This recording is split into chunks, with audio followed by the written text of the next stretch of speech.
नमस्कार। डोगरी भाषा के प्रचार और प्रसार की जब भी बात की जाती है तो उसमें डोगरी गीत और डोगरी कविता इनका बहुत बड़ा योगदान है।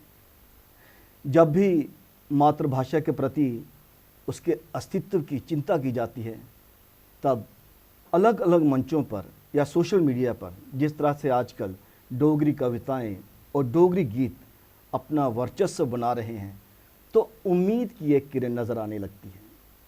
अस्तित्व, भाषा, संस्कृति और विरासत के आज के अंक में आपकी मुलाकात करवाएंगे एक ऐसी ही शख्सियत से जो लगातार गीतों के माध्यम से उन्हें लयबद्ध करके संगीत में ढालकर अपने लिए तो नाम कमा ही रहे हैं, डोगरी भाषा की भी भरपूर सेवा कर रहे हैं। यश पर यश सर, एक्सलटेड स्टूडियो में आपका बहुत बहुत स्वागत है। शुक्रिया जी। मैं दर्शकों के हवाले से आपसे ये पूछना चाहूँगा कि आप उनसे साझा कीजिए कि आपकी साहित्यिक यात्रा कैसे रही आज तक, और साहित्य के साथ साथ जो रुझान आपका संगीत के प्रति भी रहा उसकी शुरुआत कैसे हुई? मुझे बचपन में ही गाने सुनने का जी गाना गाने का शौक़ था जी। मैं जब लगभग तीसरी या चौथी क्लास में पढ़ता था, अच्छा, तो मुझे रेडियो पे गाने का मौका मिला बच्चों के प्रोग्राम में। अच्छा। मैं डोगरी में भी गाता था, हिंदी में भी गाता था, और वहीं से मुझे जब शाबाशी मिली तो मेरा सफ़र आगे बढ़ा और कुछ लिखने का भी मन में होने लगा, लेकिन मैं टूटा फूटा जो भी बनता था वो मैं लिखता था। शुरुआत हिंदी से हुई होगी या डोगरी से? नहीं, डोगरी से। अच्छा, डोगरी से शुरुआत हुई। फिर जब आदमी सफ़र में चलता है तो नदियाँ भी आती हैं, ठीक है, रास्ते में छोटे छोटे नाले भी आते हैं। मकसद होता है कि उनको पार करना। बिल्कुल। और मैंने कभी संकोच नहीं किया। जो जाने माने शायर हैं उनसे जाकर उनको साझा किया। कोई त्रुटि थी तो उन्होंने निकाल दी जी। और फिर ये कि लोगों से जब एप्रिसिएशन मिलने लगी तो मेरा सफ़र आगे बढ़ता गया और मैं उस कला में निपुण होता गया जी। फिर मेरे गीतों को सराहने लगे। 75 में अच्छा। मेरा पहला गीत था जो रेडियो पे रिकॉर्ड हुआ। अच्छा। जिनको रेडियो के उन दिनों के जाने माने गायकों ने अच्छा उन्होंने गाया। कोई मेरे देशै दी बाहर आइए दिखी लै, कली कली फुल्लें दा शिंगार आइए दिखी लै। क्या बात है। कने कने रुखें हेठ ठंडी ठंडी छां है, तभी ठाठा मारदी ते नचदा चना है। गले च लहरें दा कोई हार पाइए दिखी लै, कोई मेरे देशै दी बाहर आइए दिखी लै। ये बड़ा मकबूल गाना है आपका। हाँ, रेडियो से अक्सर बजता है। रेडियो पे चलता है और लोग सुनते हैं और फरमाइश पे लोग सुनते हैं। बिल्कुल बिल्कुल। उसके बाद हमारे गांव में छोटे छोटे स्टेज मंच हुआ करते हैं। रामलीला अक्सर स्कूल में तो छोटे मोटे प्रोग्राम होते थे। रामलीला या दूसरे कोई नाटक में था, लेकिन बहुत जल्दी मेरे फादर साहब जो काम करते थे गांव में, फिर उनको वो रास नहीं आया काम। अच्छा। काम को लेकर वो पहले जम्मू में आए। जब उन्होंने अपने आप को एस्टैब्लिश किया उन्होंने हमें भी बुला लिया। जम्मू में आने से रेडियो पे मैं गाने लगा, एक्सपोजर मिलने लगा।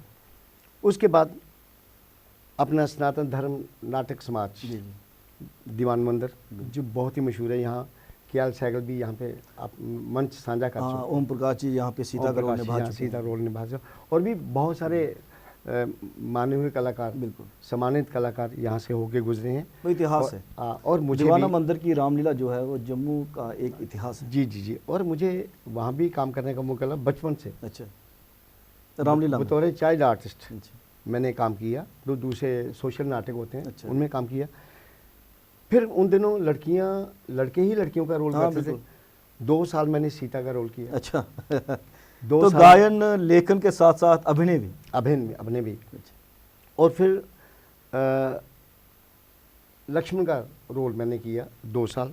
लेकिन मुझे ये लगता है कि जो आपकी गायन प्रतिभा थी, क्योंकि रामलीला में तो गाना गाना पड़ता है, बिल्कुल, तो वो भी काम आई होगी आपको सीता का रोल निभाने। बड़ी बात ये थी कि उन दिनों माइक नहीं हुआ करता। हाँ, आवाज़ चाहिए थी तब। आवाज़ ज़ोर से गाना पड़ता था। और कई बार 7-7 दिन 8-8 दिन रामलीला का मंचन करते या कृष्ण लीला का मंचन करते करते गले थक जाते थे। बिल्कुल। आज तो बड़ी सुविधा हमारे पास। लड़कियां लड़कियों का रोल करती हैं, जेंट्स का तो है, लेकिन पहले लड़कियों को लड़कियों का रोल करना पड़ता था, अब रिवर्स हो रहा है। रिवर्स हो रहा है। और इस मंच पे आज भी रामलीला में कुछ गीत हैं जो मैंने रामायण से हटकर, क्योंकि लोग आगे बढ़ना चाहते हैं, एक्सपेरिमेंट तो होना चाहिए, वही गीत बार बार रिपीट करने से नहीं, मैंने कुछ गीत लिखे हैं। अच्छा, जैसे सीता हरण पे गीत है जी, आज भी चल रहा है। जी, मैंने वहाँ पे वेदवती का गीत, अच्छा, जब रावण की उससे मुलाकात होती है, वो गीत, और भी कई गीत हैं जो आजकल चल रहे हैं। और यहाँ भी मैंने देखा कि यहाँ पे कुछ चाहिए नया, वहाँ पे मैंने कुछ न कुछ अपनी छाप छोड़ी है जो कि लोगों ने पसंद की। लोग पसंद करें तो मैं एनकरेज होता हूँ, बिल्कुल, और फिर मुझे मौका मिलता है कि मैं आगे बढ़ूँ और अच्छा काम करूँ। बेसिकली रामलीला भी एक क्रिएटिव ही चीज़ है, तो उसमें अपनी क्रिएटिविटी डालनी भी चाहिए। वो हमारे संस्कार हैं, बिल्कुल, हमारे बच्चे देखते हैं तो संस्कारित होते हैं। हम भी रामलीला के माध्यम से आए हैं कि लोगों से हमारा अच्छा बिहेवियर हो, हम लोगों के साथ अच्छा निभ सकें, यही इंसानियत है और यही होना चाहिए। गीतों के साथ साथ आपने कविताएं भी बहुत सारी लिखी हैं। गीत ही ज़्यादा लिखे, ज़्यादा गीत मोस्टली मैंने गीत ही लिखे। जी, ये अपने टाइटल सॉन्ग्स होते हैं, जी, जी, दूरदर्शन के लिए, सीरियल्स के लिए। जलंधर के लिए मैंने पंजाबी में लिखा, अच्छा, जम्मू के लिए मैंने डोगरी में लिखा, अच्छा, दिल्ली के लिए मैंने हिंदी में लिखा, और कश्मीर के लिए उर्दू में लिखा। अच्छा, मैं सोचा कश्मीरी तो नहीं आप लिखते? नहीं, कश्मीरी हाँ, मैं कश्मीर जाता रहता था, कोई बोले तो मैं समझ सकता हूँ, लेकिन बोलने का अभ्यास नहीं है मुझे। उस पर पकड़ भी रहनी चाहिए फिर भाषा। नहीं, जब तक आपके पकड़ नहीं है, आप कुछ अपने आप को दर्शा नहीं सकते। पकड़ के बारे में ये बात आपसे पूछना चाहता था कि यूथ्स खासकर जी कितना साहित्य पढ़ें कि वो एक अच्छे साहित्यकार भी बन पाएँ? पढ़ाई बहुत ज़रूरी है, साहित्य को पढ़ना, पढ़ाई बहुत ज़रूरी है, लेकिन आज के जो यूथ हैं उनका टेस्ट कुछ अलग है। बिल्कुल, आपने पहले देखा होगा कि हमारे फिल्मी गीत जो होते हैं, मैं तो जब कोई गीत सुनता हूँ, अब तो बहुत ज़्यादा गीत सुनते हैं, खुद भी लिखते हैं, लेकिन मैं उन कलाकारों को, राइटर जो हैं, हमारे शायर जो हैं, क्या लिखते थे, बिल्कुल, क्या उनकी कलम थी, और फिर मेहनत थी, और फिर जो फिल्मों में संगीत देते थे वो उसके साथ न्याय करते थे, गीत की भावना को समझ के गीत को म्यूज़िक देते थे, और बस सोने पे सुहागा होता था, स्टोरी के साथ वो पूरा न्याय करते थे। वो आजकल नहीं है। वही मैं पूछना चाहता हूँ, जैसे पहले कहानी आती थी, कहानी के हिसाब से फिर गीत लिखा जाता था, और गीत लिखा जाता था in consultation with music director. बिल्कुल। अब क्या है कि घर में बैठ के कोई भी गीत लिख देता है, उसके बाद म्यूज़िक डायरेक्टर, जैसे आप म्यूज़िक डायरेक्टर भी हैं, आपको गीत दिए जाते हैं कि इनकी आप धुन बना लीजिए, तो फिर वो रहता है वो तालमेल। देखिए, जब हम मिलके काम करेंगे जी, उस काम का रिजल्ट भी जो बहुत अच्छा बढ़िया रहेगा, बहुत बढ़िया होगा। जब मुझे कहेंगे आप गीत क्या लिखना होता है, आप मुझे कहते हैं टाइटल सॉन्ग लिखना जी, आप मुझे थोड़ा सा नटशेल में वो स्क्रिप्ट देते हैं, स्क्रिप्ट स्टोरी लाइन वगैरह बता देंगे, मैं उस पर काम करूँगा। बेस्ट ये होता है कि जिस राइटर ने उसको लिखा है मैं उसके साथ बैठूं, सिटिंग होनी चाहिए। हाँ, सिटिंग, जिस प्रोड्यूसर ने उसको प्रोड्यूस करना है वो साथ बैठे, डायरेक्शन। तो ये फिल्मों में, जो पुरानी फिल्मों थी उनमें ऐसा ही होता था। बिल्कुल, कैनवस किस तरह से रहना चाहिए, कैसे शूट होगा। हमारी मेलोडी क्यों खत्म हो गई? इसी वजह से हमारे बहुत सारे जो पैचेस बनते बनते छूट जाते हैं, जुड़ाव खत्म हो जाता है। वो यही है कि हम ऑर्डर पे अब ऑनलाइन काम करते हैं ना, उससे बहुत नुकसान हुआ है। फ़ायदा ये हुआ कि हमारा टाइम वेस्ट नहीं हुआ, हमने काम किया है, लेकिन क्वालिटी से कॉम्प्रोमाइज़ हो गया। क्वालिटी से जो मैं उससे समझता हूँ कि हमारे संगीत में, हमारे लेखन में ये फ़र्क आया है, और बहुत फ़र्क आया है। क्या ऐसा भी होता है कई बार कि जैसे आप म्यूज़िक डायरेक्टर में हैं तो आप हमें धुन दीजिए, फिर वो धुन किसी को दे दीजिए, इस पर आप गीत लिखिए? हाँ, ऐसा भी होता है, ऐसा भी होता है।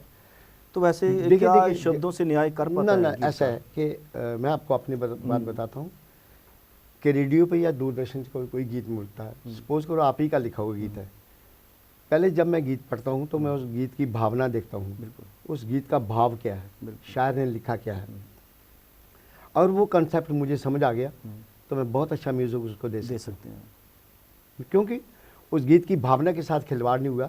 गीत की डिमांड क्या है, गीत क्या मांगता है, मैंने वैसा ही बैकग्राउंड में इंस्ट्रूमेंट कौन सा बजना चाहिए। अगर मुझे कहीं किसी संस्था से कोई गीत मिला, उसकी धुन बनाने के लिए मैंने उसको समझा और फिर बनाई और सोने पे सुहागा हुआ। अगर कहीं से मुझे मिला कि ये टाइटल सॉन्ग लिखना है, एक बार मुझे एक मिला था, कोई प्रोड्यूसर साहब बहुत सेटिस्फाइड नहीं थे, उन्होंने कहीं से गीत रिकॉर्ड कराया हुआ था, मुझे मिले, मुझे कहने लगे कि भाई मुझे कहीं से पता चला आप लिखते हैं, मुझे लिख के दे दो। मैंने तीसरा किनारा था, अच्छा, सीरियल का नाम हिंदी था। मुझे कहने लगे, मैंने कहा जी आफ्ताब भी लग सकता है, 2 घंटे भी लग सकते हैं, 1 घंटे, मूड की बात है। मैंने कहा, उसने हफ्ते का मान लिया, लेकिन मैंने दूसरे दिन ही उसको, जम्मू में आए हुए थे, मैंने उनको कहा कि कुछ हो गया है। हाँ, मैंने वो लिखा था, तीसरा किनारा है निहारता अतीत को, यादों में बसा के अपने प्रीतम की प्रीत को। वाह क्या बात। तीसरा किनारा है निहारता अतीत को, यादों में बसा के अपनी प्रीतम की प्रीत को, जानता है लौट कर वो आएगा ना अब कभी, दे रहा आवाज़ फिर भी बिछड़े हुए मीत को। वाह क्या बात है। टाइटल सॉन्ग लिखना कुछ टफ होता है ना? टफ होता है, आप उसका निचोड़ निकालना पड़ता है। जैसे एक था रिश्ते जी, वो डोगरी में था, ये रिश्ते भी कैसे न रिश्ते। नहीं, मुझे लगता है आप तो तरुण में गाते भी हैं। हाँ, वो ये है थोड़ा गा के सुना दीजिए।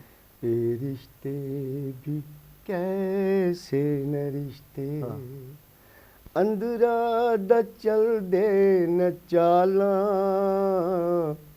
उपरा द बंदे फरिश्ते। क्या बात है। ये रिश्ते भी कैसे न रिश्ते, लोड़ पवै तां साक जगांदे, रिश्ते दा अपने ढोंग रचांदे, अपना मतलब कड्ढने ताईं करी गलैंदे सरिश्ते।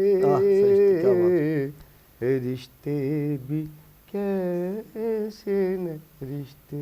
क्या बात है सर। जैसे आपको तो शुरुआत में मंच मिला रेडियो, जी, सभी के लिए रेडियो ही मंच हुआ करता था, फिर रामलीला, फिर टेलीविज़न, एकेडमी की तरफ से जो प्रोडक्शंस होती हैं या कोई भी स्टेज पे प्रोग्राम होता है तो आप म्यूजिकल प्रोग्राम देते हैं वहाँ पे। जी। आज के दौर में, अतीत से अगर हम वर्तमान में लौट आएँ तो रेडियो पे इतना काम रहा नहीं, टेलीविज़न जम्मू का बंद पड़ा है, डीडी कश्मीर, डीडी श्रीनगर बंद पड़ा है, लोगों की पेमेंट्स फंसी हुई हैं, तो जो नया स्टफ़ आता है बाहर, उसको कौन सा मंच प्रदान होगा कि उसको फाइनेंशियल असिस्टेंस भी मिल पाएगी और वो जो नाम कमाना चाहता है, नेम एंड फेम, वो भी मिल पाएगा। मंच की उपलब्धि। पहले ऐसा था, इंसान घर से पैदल जाता था, घर आता था, लोगों को मंच भी कम मिलता था, लेकिन कोई जेब खर्चा भी नहीं मिलता था। बिल्कुल। आजकल तो फैसिलिटीज़ है हमारे पास। अच्छा। आजकल गाना जो है मैं कहीं भी रिकॉर्ड करवा के अपनी जेब में रख सकता हूँ, कहीं भी ले जाके उसको सुना सकता हूँ। पहले तो हम जब स्कूलों कॉलेजों में काम करते थे, हमें बड़ी स्ट्रगल करनी पड़ी। हाँ, गाना गाया ख़त्म, फिर कभी ढोलक वाले नहीं पहुँचे, कभी बांसुरी वादक नहीं पहुँचे हैं, कभी दूसरे वाला नहीं पहुँचे, तो हमारा टाइम बड़ा वेस्ट होता था। लेकिन आज हमें सहूलत बहुत है। कल्स एकेडमी हमसे कोई काम करवाती है तो हमें पेमेंट करती है। बिल्कुल। कोई भी इदारा, जो सरकारी इदारे हैं, ये बने इसीलिए हैं, हमारे लिए बने हैं। दूरदर्शन, रेडियो, कोई भी काम करवाता है उसकी हमें लेकिन आजकल दूरदर्शन तो बंद पड़ा है। दूरदर्शन मुझे समझ नहीं आती। हमारे कलाकार हैं, हमारे राइटर्स हैं, हमारे संगीत जो देने वाले हैं, यंत्र बजाने वाले हैं, वाद्य यंत्र, वो बहुत बड़े, जम्मू भरा पड़ा उन लोगों से, कलाकारों की कमी नहीं है। लेकिन मुझे लगता है कि जैसे कोई जम्मू को किसी की नज़र लगी। जम्मू मंदिरों का शहर है, यहाँ पे तो किसी आशीर्वाद रहना चाहिए। आशीर्वाद रहना चाहिए। ये क्यों ऐसा हो गया है? हमारे कोई भी किसी भी कला में कोई कमी नहीं है। हाँ, प्रतिभा में कोई कमी नहीं है, लेकिन या तो हम कोशिश नहीं करते, या तो हम स्वार्थी हैं कि अपने काम को देखते हैं, दूसरे काम को हमें देखने चाहिए। अब मुझे उम्मीद बंधी है कि दूरदर्शन पे, अब मैं क्लियर कह नहीं सकता, लेकिन कुछ ना कुछ इनको फाइनेंशियल असिस्टेंस जो देनी पड़ेगी दिल्ली से। जी। कोई इनको ये हुआ कि आप थोड़ा काम शुरू करो जी, थोड़ा काम शुरू कम से कम अपने अस्तित्व के लिए तो काम होना चाहिए, कल्चर को बचाने के लिए काम तो होना चाहिए। गीत संगीत आपका फोक जितना भी है, लिटरेचर जितना नहीं, है, अभी मुझे कहीं से थोड़ा पता चला इनपुट है आपको मिला कि है। आप वो इनपुट ये मिली है कि वो थोड़ा थोड़ा कहते हैं कि उसको दोबारा थोड़ा मतलब थोड़ा शुरू आस्ता कीजिए। शुरू करो, जी। हो जाएगा ये। अच्छा। अभी हमारे कल्चर अकेडमी पिछले दिनों थोड़ा रहा, लगातार काम हो रहा है और आपका। जितना भी नुकसान हुआ वो कलाकारों को होगा। फिर से कल्चर अकेडमी दिन रात काम कर रही है, जी जी। और स्वर लहरियाँ वहाँ पे गूंजने लगी हैं। ये अदारे इसलिए यहाँ पे स्वर लहरियाँ गूंजते रहे तो ये अदारे अच्छे जिंदा लगते रहते, हैं। जीवंत रहते हाँ, हैं। नहीं तो वैसे यहाँ पे सन्नाटा छाया हुआ है, वो अच्छा नहीं लगता। अब दूरदर्शन में भी कभी न्यूज़ ही होती है, दूसरा कुछ होता है, लेकिन मुझे अब पूरा भरोसा है कि दूरदर्शन में भी अब फिर वो बहारें जो हैं वो लौट आएंगी। गुनगुनाएंगी, लौटेंगी। उम्मीद पे इंसान को जीना चाहिए। बिल्कुल। और मैं ये कहता हूँ कि आज के जो युवा हैं वो एक ही दिन में करिश्मा करना चाहते हैं, शॉर्टकट वो होता नहीं। वो नहीं होता। शॉर्टकट कोई रास्ता नहीं है। आप जब तक आपके मन में कुछ करने की लालसा नहीं होगी, बिल्कुल। कुछ आप कर नहीं पाएंगे तो आप कुछ नहीं है। बिल्कुल। अगर कुछ करना चाहते हैं बड़ों से मिलो। बिल्कुल। अगर कोई आपको किसी की प्रॉपर जरूरत गाइडेंस पड़ती है, लीजिए। गाइडेंस चाहिए, बिल्कुल। आप अब जो लड़के नए टीचर बनते हैं कहीं, वो टीचर बन जाते हैं लेकिन उनके पास मटेरियल नहीं होता। बिल्कुल। मेरे घर में कोई बच्चा कोई भी आए, मैं उसकी मदद करता हूँ। कौन सा गीत चाहिए उसको, किस ओकेजन पर चाहिए, मैं धुन गीत और गा के उसके कहता हूँ अगर वो सेटिस्फाइड है तो ले जाए। करते हैं बच्चे। अब कोई मेरे घर नहीं आएगा तो मुझे कैसे पता कि इनको ज़रूरत है या गुरु शिष्य परंपरा की ज़रूरत है? नहीं। ये मान सम्मान दिल से होना चाहिए जी। कि ये नहीं है कि कोई शिष्य जो गुरु को हर कुछ बार अटेंड करता कुछ रहे, गुरु के दे, पास जाता। थाली में कुछ दे के, वो परंपरा वो बहुत पुरानी थी। उस परंपरा सीखने का के लिए, सीखने आज के हम मुकाबला नहीं कर सकते। हाँ, शिष्य को चाहिए कि वो दिल से सीखे, अपने दिल से सीखे और गुरु का मान सम्मान करे। बिल्कुल। आज जैसे हमारी शिक्षा इसका निजीकरण हो गया ना शिक्षा का, मैंने बहुत सारे बच्चे देखे जो 10वीं पास करके जाते हैं तो दूसरी बार टीचर रास्ते में मिले तो उसको नमस्ते भी नहीं करते हैं।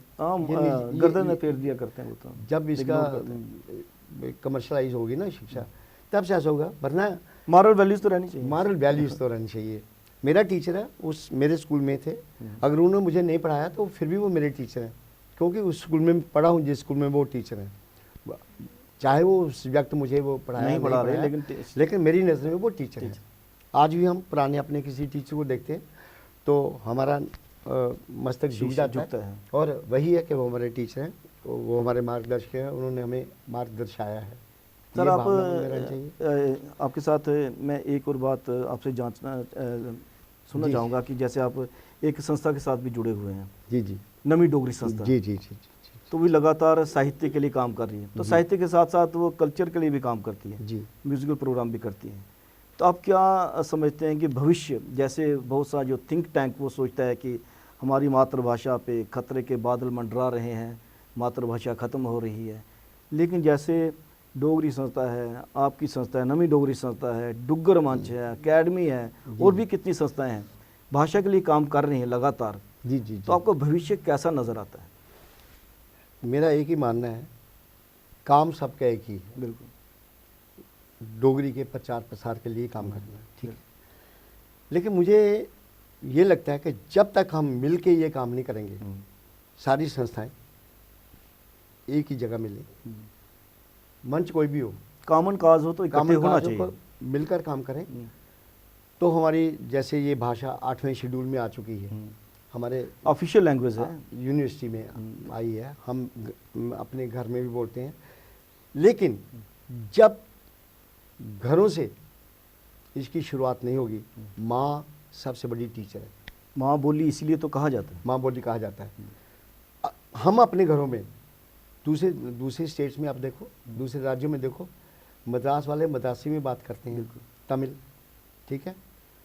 ये आंध्र प्रदेश वाले तेलुगु में बात करते हैं, केरल वाले मलयाल में बात करते हैं, और कन्नड़ में बात करते हैं कर्नाटक वाले, राजस्थान वाले, ये अपने घरों में ऐसे ही सारे, पंजाबी भी अपने घरों में पंजाबी बोलते हैं, कश्मीरी अपने घरों में कश्मीरी बोलते हैं। डोगरी में पता नहीं क्या ऐसी बात है, डोगरों से भी डोगरी में बात नहीं करते, पता नहीं ये दिक्कत है। क्यों ऐसा नहीं। ये तब तक ये भाषा अपने अमूल पे नहीं आ सकती जब तक हम तन मन से इसको नहीं करेंगे। और सबसे पहले है कि माँ को चाहिए कि को अपने बच्चे को डोगरी बिल्कुल। घर में डोगरी बोलने का वातावरण जो हम अपने घरों को चलाते हैं, हमें डोगरी के हम सरपंच बने हुए।